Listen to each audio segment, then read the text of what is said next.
Religion has an old book with a lot of myths, packed with myths, and it doesn't change every year.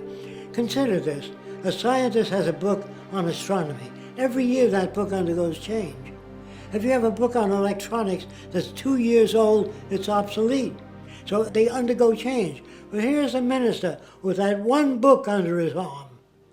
A real simplistic interpretation of the earth. And it caters to what people fear. What happens after death. What happens now is that myth and superstition is pervasive, not because we don't have better ways of understanding things, but because people want to believe things that make them feel better. Then they tell you in school that everything in nature has a purpose. You know, what's the purpose of life and all that. So they say the purpose of the eyebrows is to deflect sweat off to the side. That means there's a designer.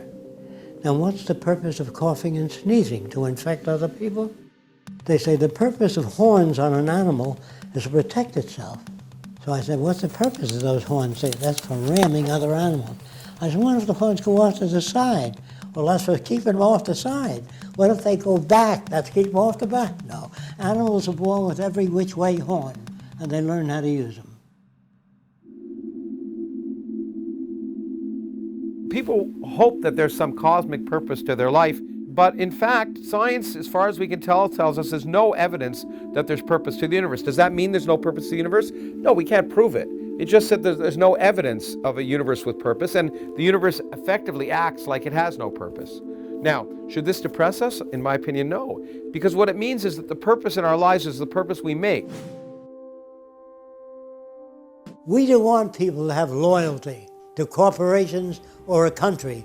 We want them to have loyalty to methodology and loyalty to invention, meaning to improve everything that exists, to make them better, smarter, faster, and make them available to all people. That's the kind of loyalty that's needed. If China comes up with a new way of producing automation, congratulations. If Africans come up with a great idea, congratulations.